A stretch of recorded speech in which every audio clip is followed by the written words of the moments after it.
Merci à vous. On est déjà plus de 1000 abonnés et comme promis, j'organise un giveaway le 24 septembre sur ma chaîne Twitch. Il y aura 5 gagnants, donc n'hésitez pas à venir participer, tout le monde aura sa chance. Le tirage au sort se fera juste après la Cure Cup, qui est un tournoi entre viewers que j'organise sur mon serveur Discord. Bref, passons au sujet principal de cette vidéo, comment solo carry en mid lane.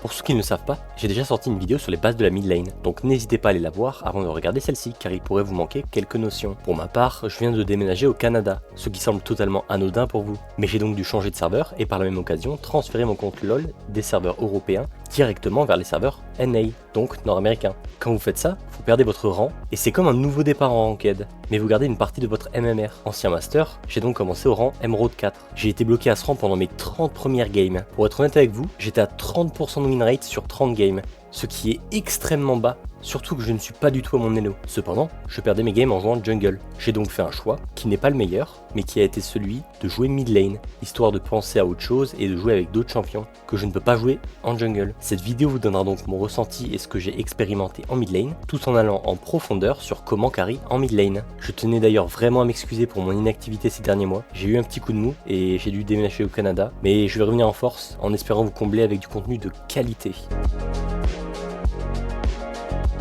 La priorité sur une lane signifie d'avoir pris votre wave entière avant votre adversaire, ce qui vous permet de vous balader le temps que la prochaine wave arrive. Vous allez me dire, je suis un OTP, je joue qu'un seul personnage, et bah sachez qu'il faut changer cette mauvaise habitude.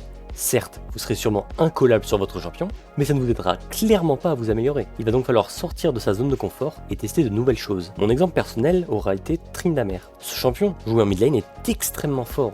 Vous n'avez pas de mana, et grâce à votre E, ainsi que l'hydre vorace, que vous devez acheter en premier item évidemment, vous allez clear votre wave en mettant seulement un E, et tout ça en moins d'une seconde. Vous comprendrez donc qu'avoir un champion qui prend rapidement de la priorité est obligatoire pour décaler, aider votre jungler à faire un dragon, mettre de la vision en profondeur dans la jungle adverse afin de traquer le jungler ennemi, et puis même forcer votre opposant à rester sur sa lane pour ne pas qu'il perde de farm. Voici un groupe de champions qui peuvent prendre la priorité rapidement que je vous conseille de jouer. Akshan, Tryndamere, Ryze, Viktor et Anivia. Cependant attention, ce ne sont que des champions qui prennent rapidement la priorité.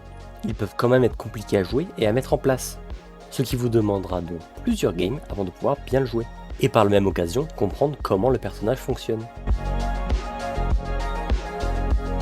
C'est certainement incohérent avec ce que j'ai dit juste avant, mais si vous n'avez aucun personnage qui push rapidement dans votre pool de champions, eh bien, il faut bien commencer un jour. Mais si vous êtes déjà confiant sur les champions que j'ai cités juste avant, ne cherchez pas à en jouer d'autres. Vous pouvez en draft, évidemment, mais jouer les champions que vous connaissez et sur lesquels vous êtes à l'aise vous permettra de faire des moves bien plus réussis, car vous connaissez les limites de votre champion. J'ai personnellement joué Tryndamere car j'adore les champions AD et corps à corps. Vous devez trouver le style de champion qui vous plaît le plus et commencer à maîtriser les champions vous correspondant. Ne vous forcez pas à jouer un champion que vous n'aimez pas, ça se ressentira sur votre gameplay inévitablement. Même si un champion n'est pas méta, ce n'est pas ça qui vous fera perdre votre game. Tous les champions sont jouables, même si certains sont meilleurs que d'autres, il faut l'avouer. En mid lane, vous serez forcé de changer de lane.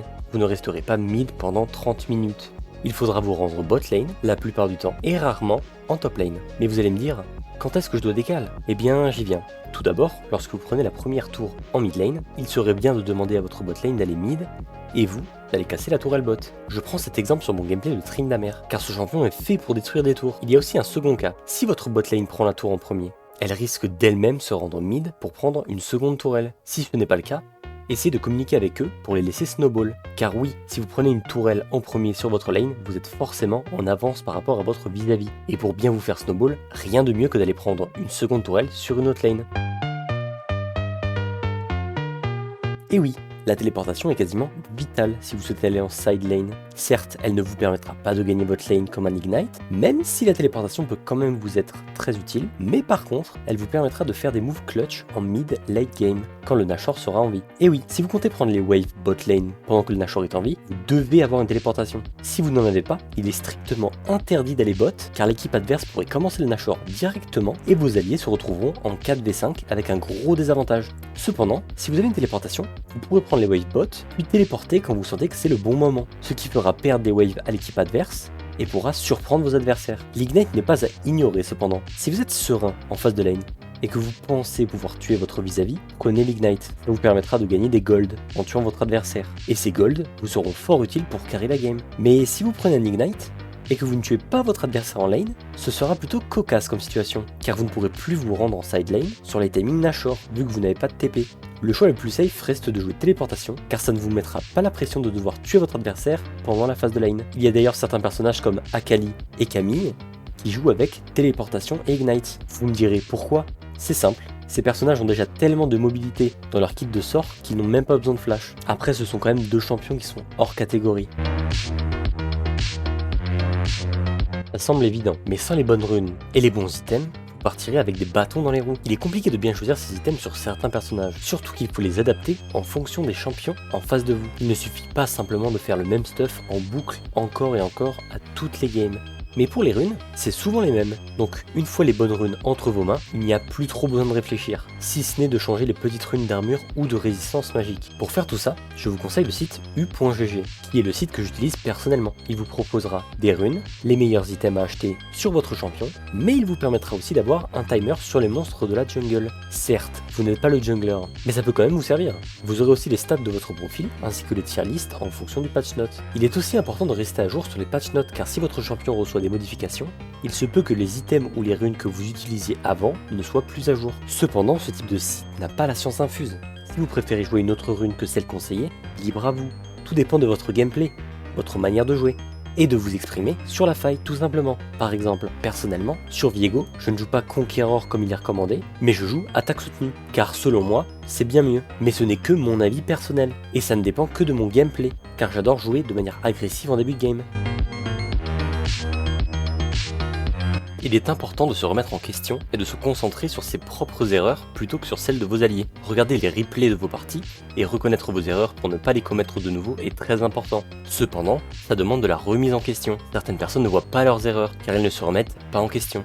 Si tel est votre cas, sachez que ça va être très compliqué de vous améliorer. Car comment vous améliorer si vous ne voyez pas vos propres erreurs? Certaines personnes se remettent en question, mais ne voient quand même pas leurs erreurs. Dans ce cas, je vous conseille de regarder des vidéos pour apprendre des choses sur votre champion ou votre lane, et aussi de regarder des streamers qui sont plutôt haut niveau afin de voir comment ils réagissent et comment ils jouent tout simplement au jeu.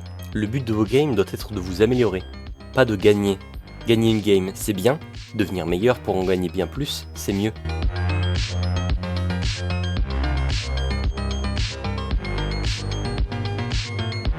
Je réponds à tous les commentaires, donc si tu as des questions, n'hésite pas.